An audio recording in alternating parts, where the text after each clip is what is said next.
Welcome back to Lost Test Channel. My name is Anton Vieltsin. I'm a criminal defense attorney in the Southern District of California here in San Diego.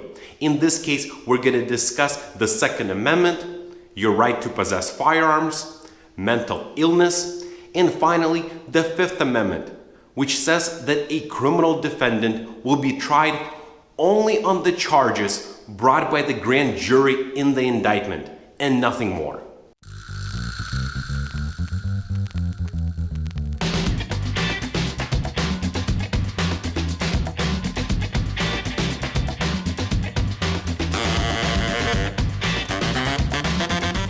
In this video, we'll be discussing United States versus Tucker, which is a Fifth Circuit case which was published just a few weeks ago, and it deals with the Second Amendment, the Fifth Amendment, and mental illness. I know there's a lot of information here on the board, but it's because this case is very interesting and factually heavy. So we need to discuss all the facts first, and then we'll deal with all the amendments and the outcome of the case. So here's what happened. About a decade ago, Mr. Tucker was involuntarily transported to the ER. In the emergency room, a doctor issued an emergency certificate, and he was involuntarily hospitalized for 15 days. And I'm talking about Mr. Tucker, of course not the doctor. About 2 weeks later, same thing occurred again. He was then hospitalized involuntarily for 13 days. And another doctor diagnosed Mr. Tucker as a paranoid schizophrenic. About a decade later, in 2019, Mr. Tucker bought a pistol from a licensed dealer. He filled out an ATF form, and on that form, he marked that he neither been adjudicated as a mental defective nor committed to mental institution.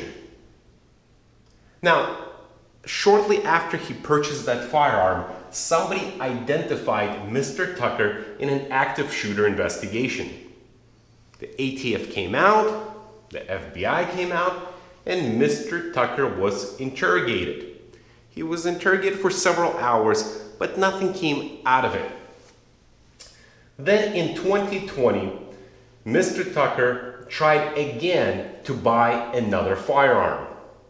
This time, the ATF agent gave a warning. The ATF agent actually came out to Mr. Tucker's home and warned him that Mr. Tucker was not allowed to possess firearms because he has been previously hospitalized and was a schizophrenic. 3 weeks later, the defendant, Mr. Tucker, sent a text message to the same ATF agent, and in quotes, he wrote, "Buying a weapon this week." And then he said, "Hopefully I will see you, the agent, soon." Shortly after sending that text message, Mr. Tucker was arrested and indicted on 3 counts of making false statement to a firearms dealer on those ATF forms, when he said that he was never been adjudicated as a mental defective nor committed to a mental institution, and then 2 counts of possessing firearms as an individual who's prohibited from possessing firearms. Now, remember, the Fifth Amendment says that the defendant will be tried only on the charges alleged in the grand jury indictment. Before a person can be charged in federal court, the grand jury usually indicts an individual. It doesn't mean that the person is guilty of a crime. It just means that there's enough evidence to proceed and take the case to trial. Here's how the indictments usually work. The grand jury proceedings are secret proceedings. The defense attorneys are not there, the judges are not there, and defendants themselves are not there. It is only the prosecutor and a number of citizens. The prosecutor comes before the grand jury and tells them, here's the information we have, and we want to charge this individual officially. That official charge is called the indictment. So in this case, he was indicted with 5 counts, 3 counts about the false statements, and 2 counts about possession. Now, the statute that Mr. Tucker was charged with specifically said that he was not allowed to possess firearms if he's been previously adjudicated as a mental defective or has been committed to a mental institution. However, when the indictment gets returned, the indictment only mentions the adjudicated as a mental defective. It does not mention commitment at all. When we go to trial, remember, the Fifth Amendment tells us that the person should be tried only on the charges that are found in the indictment. So the only theory that the government can go ahead on is that Mr. Tucker has previously been adjudicated as a mental defective.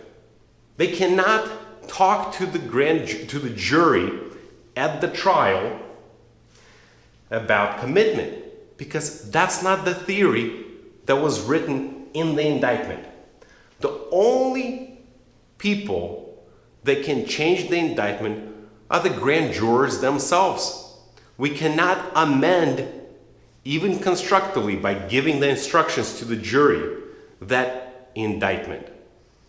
The only people that can change it are the grand jurors. So if the prosecutor needs to bring new charges or amend charges, he needs to go back in front of the grand jury and get the new charge or the amended charge. That's not what happened here. Here's what happened at trial.